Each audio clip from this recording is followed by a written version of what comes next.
So ப்ராபபிலிட்டியை பொறுத்த வரைக்கும் நம்ம ஒரு சில விஷயங்கள் வந்து நம்ம பார்க்க வேண்டியது இருக்கும். அதுல பேசிக்ஸ் அப்படிங்கிறதுக்கு ஒரு 2 3 விஷயங்கள் வந்து பேசிக்ஸ் வந்து இருக்கு. அது பேசிக்ஸ் வந்து என்னென்ன அப்படின்னு கேட்டீங்கன்னா, முதல் பேசிக் ஃபங்க்ஷன்ஸ் என்னங்கிறத தெரிஞ்சுக்கோங்க ப்ராபபிலிட்டி. ஸோ ப்ராபபிலிட்டியை பொறுத்த வரைக்கும் பேசிக் ஃபங்க்ஷன்ஸ்னு பார்த்தீங்கன்னா ஒரு 2 3 டேர்ம்ஸ் வந்து சொல்லுவாங்க. ஓகேங்களா? வேரியன்ஸ், மீன் அதெல்லாம். ஓகேங்களா? ஸோ அந்த வேரியன்ஸ் அண்ட் மீன் வந்து 2 3 டேர்ம்ஸ் வந்து ப்ராபபிலிட்டி வந்து பேசிக்ஸ். ஸோ அதெல்லாம் எந்த இதுல வரும் அப்படின்னு கேட்டீங்கன்னா, ஃபர்ஸ்ட் சாப்டர்ல வந்து உங்களுக்கு ரேண்டம் வேரியபிள்ஸ் வந்து அது எல்லாமே வரும். ஸோ அது கண்டுபிடிக்கிறதுக்குன்னு வந்து நிறைய மெத்தட்ஸ் இருக்கு. நம்ம ஒவ்வொரு மெத்தடா இங்க வந்து எக்ஸ்ப்ளோர் பண்ணிடலாம். ஸோ இப்போ இங்க பொறுத்த வரைக்கும் பார்த்தீங்கன்னா, இது ஒரு ஃபர்ஸ்ட் இருக்கக்கூடிய ஒரு பேசிக் ப்ராப்ளம் இது இங்க இருக்குது. இப்போ இங்க பேசிக் ப்ராப்ளம்ல பார்த்தீங்கன்னு வச்சுக்கோங்க, ரேண்டம் வேரியபிள்ஸ்ல இவங்க என்ன கொடுத்துருக்காங்க அப்படின்னு பார்த்தீங்கன்னா, if random variable of X takes the value 1, 2, 3, 4 and such that 2 2 of probability of x is equal to 1 is equal to 3 of probability of x is equal to 2 and that is equal to p of x is equal to 3 and 5 probability of x is equal to 4. இது வந்து அவங்க கொடுத்துருக்கக்கூடிய ஒரு ஒரு variable. இதுல எக்ஸோட value வந்து 1, 2, 3, 4 அப்படிங்கிறது கொடுத்துருக்காங்க. இப்போ அவங்க என்ன சொல்லியிருக்காங்க, find the probability distribution and cumulative distribution function of the x அப்படின்னு சொல்லியிருக்காங்க. அதாவது பிடிஎஃப் சிடிஎஃப்பும் கண்டுபிடிக்க சொல்லியிருக்காங்க. உங்களோட கொஸ்டின்ல வந்து இப்படி கூட கேட்பாங்க, ஃபைன் பிடிஎஃப் அண்ட் சிடிஎஃப் அப்படின்னு கேட்பாங்க. அப்படின்னா உங்களுக்கு என்னன்னு தெரியாம முடிச்சு கூடாது. ஓகேங்களா? ஸோ இப்போ இங்க பாத்தீங்கன்னா first 2 probability of X is equal to 1 அப்படின்னு கொடுத்துருக்காங்க. எப்பயுமே சொல்றேன், இந்த சைடு வந்து இந்த மாதிரியான வேரியபிள்ஸ்லாம் இருக்கவே கூடாது. வெறும் probability of X is equal to 1, X is equal to 2 அந்த மாதிரி தான் இருக்குமே தவிர இந்த மாதிரியான வேரியபிள் இருக்கக்கூடாது. ஸோ இவங்க கொடுத்துருக்க ஒரு இதை வந்து நான் என்ன பண்றேன், ஈக்குவல் டு எக்ஸ் அப்படின்னு சொல்லிட்டு ஈக்குவேட் பண்ணிக்கிறேன். இங்க வந்து கே அப்படின்னு எடுத்துக்காங்க. நான் டைரக்டா எக்ஸ்ன்னு எடுக்காம கே அப்படின்னு சொல்லிட்டு ஈக்குவேட் பண்ணிக்கிறேன். ஸோ இப்போ இந்த கே அப்படிங்கிறத ஈக்குவேட் பண்றப்ப எனக்கு பாத்தீங்கன்னா என்ன நடக்குது அப்படின்னு பாத்தீங்கன்னா, ஒரு நிமிஷம்.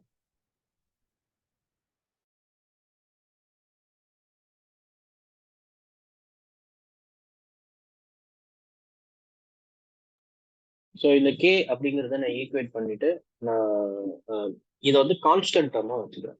ஸோ அப்போ கான்ஸ்டன்ட் டேர்மா வச்சுக்கிறேன் அப்படின்னா என்னன்னா, இந்த டூவை வந்து நான் இந்த சைட் கொண்டு வரணும். ஏன்னா எனக்கு வெறும் லெஃப்ட் ஹேண்ட் சைடு வந்து ப்ராபபிலிட்டி அப்படிங்கிற ஒரு வேல்யூ மட்டும்தான் இருக்கணும், அந்த எக்ஸோட டினாமினேஷன்ஸ் இருக்கணும்.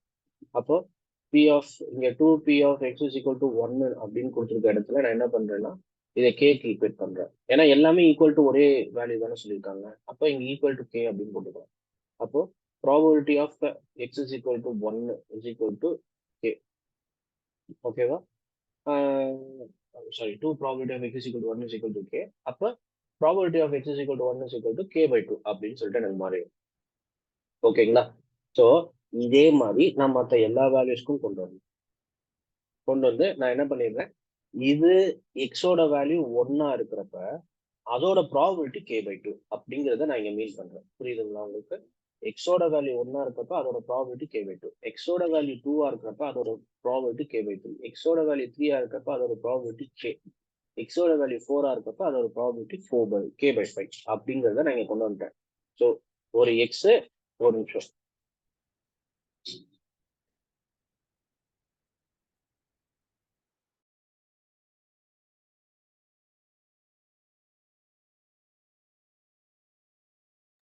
ஸோ ஒரு எக்ஸ் வேல்யூ அதோட ப்ராபபிலிட்டி ஆஃப் எக்ஸ், ஒரு எக்ஸ் வேல்யூ அதோட ப்ராபபிலிட்டி ஆஃப் எக்ஸ், ஒரு எக்ஸ் வேல்யூ அதோட ப்ராபபிலிட்டி ஆஃப் எக்ஸ், ஒரு எக்ஸ் வேல்யூ அதோட ப்ராபபிலிட்டி ஆஃப் எக்ஸ் அப்படிங்கிற மாதிரி நான் இங்க கொண்டு வந்திருக்கேன். ஓகேங்களா? ஸோ இது வந்து நம்ம கொடுத்துட்ட கொஸ்டின்ல இருந்து நம்ம டெரைவ் பண்ணிருக்கிறது. இப்போ இங்க நம்ம ஓவரால் ப்ராபபிலிட்டின்னு ஒன்று பார்ப்போம். அதாவது எல்லா ப்ராபபிலிட்டியும் சேர்ந்து நமக்கு அதோட வேல்யூ வந்து எப்பவுமே 1. ஓகேங்களா? ஸோ இது வந்து நம்ம எப்படி பார்த்துருப்போம் அப்படின்னா, பேசிக்ல பார்த்தீங்கன்னா P plus Q is equal to 1 அப்படின்னு சொல்லிடுவாங்க. ஓகேங்களா? அதாவது ப்ராபபிலிட்டி ஓவரால் ப்ராபபிலிட்டி எல்லா ப்ராபபிலிட்டியும் சேர்த்தா எனக்கு வந்து 1ங்கிற இது ஒரு பாசிபிலிட்டி 1 வரணும். அப்போ நீங்க இருக்கக்கூடிய இந்த வேல்யூஸ், இந்த ப்ராபபிலிட்டிஸ் வேல்யூஸ் எல்லாத்தையும் நான் ஆட் பண்ணா எனக்கு அதோட வேல்யூ ஈக்குவல் டு 1. அப்போ நான் இதை பேஸா வச்சு இங்க கீழே டேர்ம்ஸ் வந்து எல்சிஎம் எடுத்து நான் இந்த கேவோட வேல்யூஸை நான் ஈஸியா கண்டுபிடிச்சிட முடியும். கரெக்டுங்களா? ஸோ அந்த மெத்தட்ல நான் இங்க கேவோட வேல்யூவை நான் இங்க கண்டுபிடிச்சிருந்தேன். புரியுதுங்களா? ஸோ எல்சிஎம் மெத்தட்னா என்னது? 3 2 6 6 6 5 30. 30 தான் எனக்கு எல்சிஎம் வரும். அப்போ இங்க வந்து 15K வரும், இங்க 10K வரும், இங்க வந்து 6K வரும், இங்க 30K வரும். எல்லாத்தையும் ஆட் பண்ணுங்க.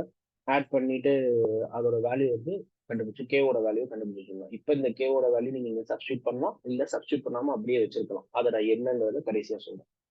ஓகேங்களா? ஸோ இப்போ இங்க பேசிக்கா பாத்தீங்கன்னா நமக்கு கொடுத்துருக்கக்கூடிய ஃபங்க்ஷனை இதுக்கு இதை பொறுத்த வரைக்கும் பாத்தீங்கன்னா இங்க என்ன கொடுத்துருக்காங்க, find the values of 1 and 2, அப்புறம் இதோட probability distribution function, cumulative distribution function வந்து கண்டுபிடிங்க அப்படின்னு சொல்லிட்டு சொல்லியிருக்காங்க. முதல் probability distribution function. Probability distribution ஃபங்க்ஷன்னா ஒண்ணுமே இல்லை, நீங்க ஆல்ரெடி ப்ராபபிலிட்டி கண்டுபிடிச்சிட்டீங்க. இந்த இதுக்கு இதான் வேல்யூ, இந்த எக்ஸுக்கு இதான் ப்ராபபிலிட்டி, இந்த எக்ஸுக்கு இதான் ப்ராபபிலிட்டின்னு கண்டுபிடிச்சிங்க. இப்போ இதெல்லாம் கேவோட வேல்யூ தூக்கி சப்ஸ்டியூட் பண்ணீங்கன்னா அதான் ப்ராபபிலிட்டி டிஸ்ட்ரிபியூஷன் ஃபங்க்ஷன். ஓகேவா? கியூமுலேட்டிவ் டிஸ்ட்ரிபியூஷன் ஃபங்க்ஷன்ங்கிறது ஒண்ணுமே கிடையாது. ஸோ கியூமுலேட்டிவ் டிஸ்ட்ரிபியூஷன் ஃபங்க்ஷன் வந்து ஒவ்வொரு இதுக்கும் நான் கியூமுலேட்டிவான வேல்யூஸ் இருக்கேன். அப்போ எஃப் ஆஃப் 1 அப்படின்னா ப்ராபபிலிட்டி ஆஃப் எக்ஸோட value less than or equal to 1. ஒன்னு இருக்கணும், இல்ல அது கம்மியா இருக்கணும். அப்படின்னா இங்க ஒன்னே ஒண்ணுதான் இருக்கு, இது மட்டும் தான். அதான் கியூமுலேட்டிவ். கியூமுலேட்டிவ்னா இதோட கியூமுலேட்டிவ். இப்போ இங்க எக்ஸ் இஸ் ஈக்குவல் டு 3 எடுத்தோம்னு வச்சுக்கோங்களேன், இது எல்லாத்தோட கியூமுலேட்டிவ் தான் cumulative of X is equal to 3. புரியுதுங்களா? X is equal to lesser than or equal to 3. அப்போ எக்ஸ் இஸ் ஈக்குவல் டு 4 அப்படின்னு cumulative value of X is equal to 4 அப்படின்னா X is equal to lesser than or equal to 4 அப்படின்னா இது எல்லாத்தோட கியூமுலேட்டிவ்னா எல்லாத்தையும் கலந்த value தான் அது. ஓகேங்களா? ஸோ இதுதான் வந்து கியூமுலேட்டிவ் டிஸ்ட்ரிபியூஷன் ஃபங்க்ஷன். இது வந்து சாதாரண மெத்தட். ஓகேங்களா? இதுலயே கொஞ்சம் உங்களுக்கு காம்ப்ளிகேட்டடா கேட்கணும் அப்படின்னா இந்த மாதிரி கேட்பாங்க. இது ஒன்றும் பெரிய இந்த காம்ப்ளிகேஷன்லாம் இல்லை, எக்ஸுக்கு பதிலா இங்க ஜே அப்படின்னு கொடுத்துட்டோம், அவ்வளவுதான். அப்புறம் எக்ஸோட வேல்யூ கிரேட்டர் தென் 5 வரைக்கும் குமுலேட்டிவ் டிஸ்ட்ரிபியூஷன் கண்டுபிடிச்சா எக்ஸ் இஸ் டிவிசிபிள் பை 3 அப்படின்னு சொல்றோம். அப்போ எக்ஸோட வேல்யூ டிவிசிபிள் பை 3னா என்ன வரும் உங்களுக்கு? ஃபர்ஸ்ட் வந்து இந்த ப்ராபபிலிட்டி ஆஃப் எக்ஸை நீங்க கண்டுபிடிங்க. இதுதான் எக்ஸ், இது ப்ராபபிலிட்டி ஆஃப் எக்ஸ், அதை போட்டீங்க. So total probability is equal to summation of probability of X. இதான் டோட்டல் ப்ராபபிலிட்டி. அப்போ இது எல்லாத்தையும் ஆட் பண்ணிட்டே போகணும். இது எல்லாத்தையும் ஆட் பண்ணிட்டு போறது நமக்கு சாத்தியமே இல்லை. அப்ப நீங்க போன வாட்டி பாத்தீங்கன்னா பைனாமியல் ஃபார்முலான்னு ஒண்ணு படிச்சிருப்பீங்க. அதாவது 1 மைனஸ் எக்ஸ் பவர் இன்வெர்ஸ் அப்படின்னு சொல்லிட்டு அதோட எக்ஸ்பான்ஷன் தான் இது. ஓகேங்களா? இதை இப்படியும் எழுதலாம், 1 by 1 மைனஸ் எக்ஸ் அப்படின்னு எழுதலாம். ஸோ அப்போ இங்க பாத்தீங்கன்னா இங்க இருக்க எல்லா டேர்ம்லையும் பாருங்க 1/2 வந்து கான்ஸ்டன்டா இருக்கா. அப்ப இந்த 1/2 வந்து நான் வெளியே எடுத்துறேன். 1/2 மட்டும் நான் வெளியே எடுத்துறேன். அப்போ 1/2 நான் வெளியே எடுத்தோன்னே பாத்தீங்கன்னா இது 1 ஆயிடும், இது 1/2 பவர் 1, இது 1/2 பவர் 2 அப்படியே எல்லா பிளஸ்ல வந்துட்டே இருக்குமா. இது பார்க்க இந்த எக்ஸோட எக்ஸ்பான்ஷன் இருக்கா. அப்போ இந்த இடத்துக்கு பதிலா நான் இந்த மாதிரி எழுதிடலாம். எக்ஸுக்கு பதிலா 1/2, 1க்கு பதிலா அப்படியே 1 போட்டு எழுதி வச்சுக்கணும். எழுதி வச்சீங்கன்னா ஓவரால் ப்ராபபிலிட்டி அப்படின்னு வருதா. இப்போ இதுக்கு நீங்க எல்சிஎம் எடுத்தீங்கன்னா உங்களுக்கு என்ன ஆன்சர் வருமோ அதுதான் உங்களோட overall probability. Obviously overall probability is going to be equal to 1. அதான் டோட்டல் ப்ராபபிலிட்டியே. கரெக்டா? அதுதான் நம்ம இதுக்கு முன்னாடி எல்லாம் எல்லாத்துலயுமே கன்க்ளூட் பண்ணோம். Overall probability is going to be equal to 1. சரிங்களா? சரி, இப்போ அவன் கேட்டபடி பாத்தீங்கன்னா verify total probability is equal to 1, அப்புறம் find the mean and variance அப்படின்னு ஒன்று கேட்டோம். ஃபைண்ட் த மீன் அண்ட் வேரியன்ஸ்னா ஒன்றும் பெரிய இது இல்லை. மீனோட ஃபார்ம்லாம் இதான், mean is equal to E of X. அந்த இ ஆஃப் எக்ஸை இது பண்ணணும், எக்ஸ்பேண்ட் பண்ணணும். Summation of X into probability of X, summation of X into probability of X. அப்போ அந்த எக்ஸ் வேல்யூ அதோட பர்டிகுலர் ப்ராபபிலிட்டி வேல்யூ, அந்த எக்ஸ் வேல்யூ அதோட பர்டிகுலர் ப்ராபபிலிட்டி வேல்யூ பிளஸ் இந்த எக்ஸ் வேல்யூ அதோட பர்டிகுலர் ப்ராபபிலிட்டி வேல்யூ பிளஸ். இது மாதிரி உங்களுக்கு எத்தனை இருக்கோ அத்தனை இருக்கு இங்க போடுங்க. இங்க எல்லாத்துக்கும் போடணும்னு அவசியம் இல்லை, ஏன்னா இது வந்து அப் டு இன்ஃபினிட்டி கொடுத்துருங்க. அப்போ ஒரு 2-3 இதை பாத்தீங்கன்னா உங்களுக்கு இந்த ஃபார்முலாவோட எக்ஸ்பான்ஷன் வர மாதிரி தெரியும். அப்படியே முடிச்சிருங்க. முடிச்சுட்டு இதை வந்து 1 minus 1/2 whole square equal to 2 அப்படின்னு சொல்லிட்டு அதோட ஆன்சரை கண்டுபிடிச்சு அந்த ஃபார்முலாவை எக்ஸ்பேண்ட் பண்ணிக்கோங்க. இது வந்து மீனோட ஃபார்முலா. இதுல வந்து இன்னொரு ஃபார்முலா ஒன்று இருக்கு. இது எதுக்குன்னு நான் சொல்லிடுறேன். இ ஆஃப் எக்ஸ் ஹோல் ஸ்கொயர் அப்படின்னா வேற ஒண்ணுமே இல்லை, சம்மேஷன் ஆஃப் மேல பண்ணதே தான், ஆனா probability of X into X value பதிலா X square value into probability of X value. அப்ப அப்படி போடுங்க.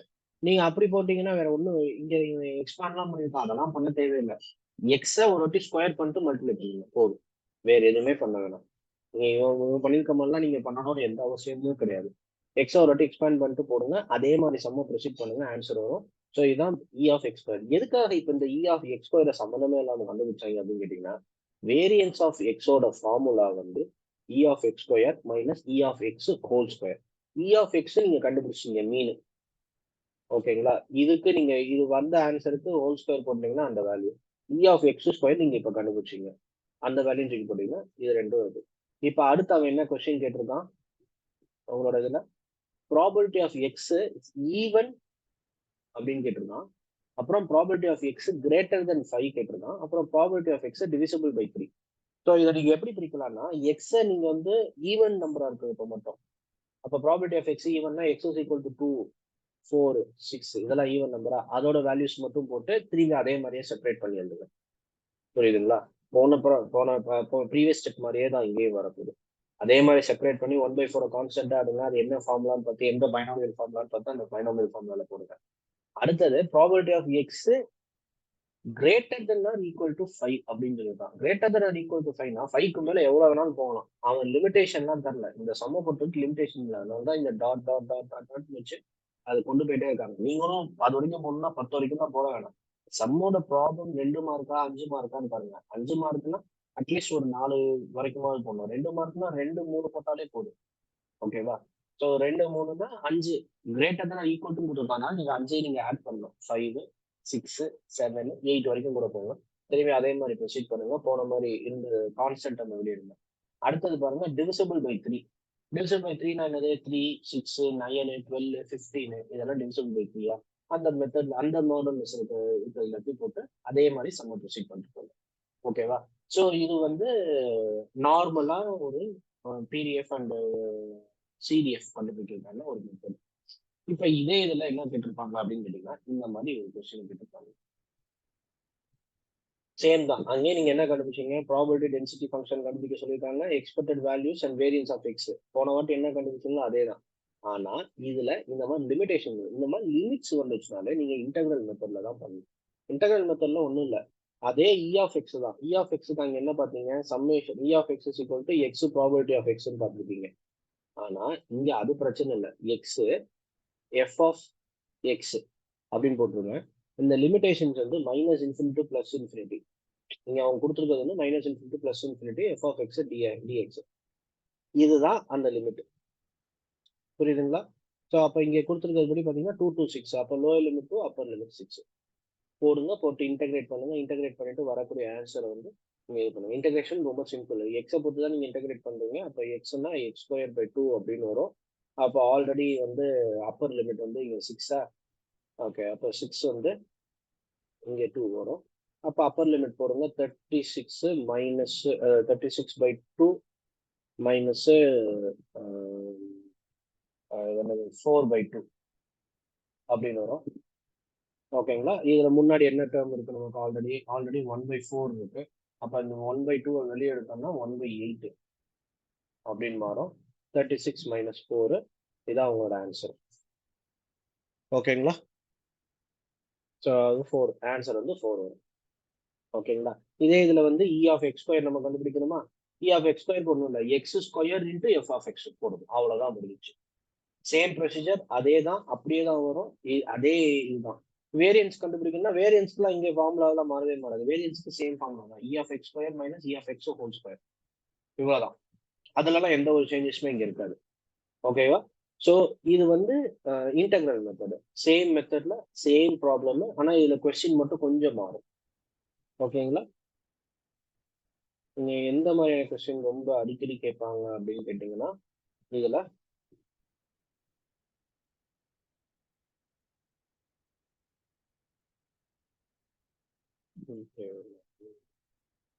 இந்த மாடலான கொஸ்டின் ஒரே இதுல 3 சம் இருக்கு பாருங்க. இந்த மாதிரியான கொஸ்டின்ஸ் வந்து அவங்க அடிக்கடி கேட்கலாம். ஓகேங்களா? கியூமுலேட்டிவ் இதெல்லாம் அவங்க அடிக்கடி கேட்கலாம். ஸோ இது எல்லாமே நீங்க ஒரு வாட்டி நீங்க கோ த்ரூ பண்ணீங்கனாலே உங்களுக்கு அது ஈஸியா புரியும். அங்க ஒரு ப்ராப்ளம் பார்த்ததுல இங்க 2 ப்ராப்ளம் பார்ப்பீங்க. ஒரே அட் அ டைம்ல ஒரே இதுல 2 சால்வ் பண்ற மாதிரி வரும். இதெல்லாம் கோ த்ரூ பண்ணி பாருங்க. அடுத்தது எம்ஜிஎஃப் அப்படிங்கிறது சொல்லுவாங்க. எம்ஜிஎஃப் அப்படிங்கிறது வந்து பாத்தீங்கன்னா மொமெண்ட் ஜென்ரேட்டிங் ஃபங்க்ஷன்ஸ் அப்படின்னு சொல்லிட்டு சொல்லுவாங்க. இதை பொறுத்த வரைக்கும், இந்த எம்ஜிஎஃப் பொறுத்த வரைக்கும் நீங்க வந்து உங்களுக்கு டெரிவேஷன்ஸ் மாதிரி தான் மேக்சிமம் உங்களோட கொஸ்டின்ஸ் பேப்பர்ல இருக்கும். ஸோ டெரிவேஷன் மாதிரி எதுக்கு இந்த எம்ஜிஎஃப் வந்து வரும் அப்படின்னு கேட்டீங்கன்னா, இந்த டிஸ்ட்ரிபியூஷன்ஸ்க்கு இந்த டிஸ்ட்ரிபியூஷன்ஸ்க்கு டெரிவேஷன்ஸ் மாதிரி வரும். ஸோ இந்த டிஸ்ட்ரிபியூஷன்ஸ்க்கு டெரிவேஷன் மாதிரி வருது அப்படின்னா என்ன டிஸ்ட்ரிபியூஷன் அப்படின்னு கேட்டீங்கன்னா, binomial distribution, Poisson distribution, geometric distribution, அப்புறம் normal distribution, negative binomial distribution உங்களுக்கு வராது, யூனிஃபார்ம் டிஸ்ட்ரிபியூஷன் இருக்கும், எக்ஸ்போனென்ஷியல் டிஸ்ட்ரிபியூஷன் இருக்கும், and then Weibull distribution, gamma distribution, normal distribution ஒன்று இருக்கு. ஸோ இத்தனை டிஸ்ட்ரிபியூஷன்ஸ் வந்து உங்களுக்கு வந்து இருக்கு. சரி, இதெல்லாம் எப்படி நான் வந்து இது பண்றது அப்படின்னா, ஒண்ணு இல்லை, உங்களோட கொஸ்டினை find the moment generating functions of binomial distribution and hence find the mean இப்படினே கொடுத்துருப்பாங்க. இது ஒரு 8 மார்க் கொஸ்டினாவே கேட்பான். பைனாமியல் டிஸ்ட்ரிபியூஷனுக்கு இது கேட்டானா இது வேற ஒண்ணுமே இல்லை. பைனாமியல் டிஸ்ட்ரிபியூஷனுக்கு நீங்க யூஸ் பண்ணக்கூடிய மீன் அண்ட் வேரியன்ஸ் ஃபார்முலாவை டெரைவ் பண்ணி காமிக்கிறது தான் பைனாமியல் டிஸ்ட்ரிபியூஷனோட எம்ஜிஎஃப், மூமெண்ட் ஜென்ரேட்டிங் ஃபங்க்ஷன். ஓகேங்களா? பாருங்க, இங்க மூமெண்ட் ஜென்ரேட்டிங் ஃபங்க்ஷன் கொடுத்துருக்கானா, இதை டெரிவேஷனா மட்டும் பாருங்க. இதுல இருந்து உங்களுக்கு கொஸ்டின்ஸ் வந்து டெரிவேஷனா மட்டும் தான் கேட்பாங்க, டைரக்டா டெரிவேஷன்ஸ் மட்டும் தான் கேட்பாங்க. ஸோ அதனால மீன் வந்து வேரியன்ஸ்க்கு என்ன ஃபார்முலா அப்படிங்கிறது. இதே மாதிரி பாய்சானுக்கு இருக்கு. ஓகேவா? அதே மாதிரி எல்லா டிஸ்ட்ரிபியூஷன்ஸ்க்குமே இருக்கு. ஜியாமெட்ரிக் இருக்கு, எக்ஸ்போனென்ஷியலுக்கு இருக்கு, யூனிஃபார்ம் டிஸ்ட்ரிபியூஷனுக்கு இருக்கு. இது எல்லாத்தையுமே தரோவா பார்த்துட்டு வந்தீங்கன்னா தான் நம்ம அடுத்த இது போக முடியும். ஏன்னா இதோட ஃபார்முலாஸ் தான் நீங்க அடுத்ததுல அப்படியே நீங்க பார்க்க போறீங்க. ஸோ அந்த ஃபார்முலாஸை நல்லா தரவா மட்டும் பார்த்துக்கோங்க. ஓகேவா? ஸோ இதுல இது பார்த்துட்டீங்கன்னா அடுத்தது பைனாமியல் டிஸ்ட்ரிபியூஷன், அந்த 6 டைப்ஸ் ஆஃப் டிஸ்ட்ரிபியூஷன் வந்து நம்ம 5 பார்ப்போம். அந்த 5 டைப் ஆஃப் டிஸ்ட்ரிபியூஷனுமே ரொம்ப ரொம்ப ரொம்ப ரொம்ப மஸ்டான ஒரு விஷயம். ஸோ அந்த டிஸ்ட்ரிபியூஷன்ஸை நீங்க எப்பயுமே தரவா மட்டும் நீங்க வச்சுக்கோங்க. இது மட்டும் தான் நமக்கு வந்து மெயின். ஓகேங்களா? இந்த மெயினான டிஸ்ட்ரிபியூஷன்ஸையும் இப்போ நம்ம பார்த்ததையும் மட்டும் நல்ல தரோவா பார்த்துக்கிட்டீங்கனாலே போதும். ஆல்மோஸ்ட் வந்து உங்களோட இந்த சாப்டர்ல வந்து நீங்க ஒரு 30% நீங்க முடிச்ச மாதிரி ஆயிடும். ஓகேவா?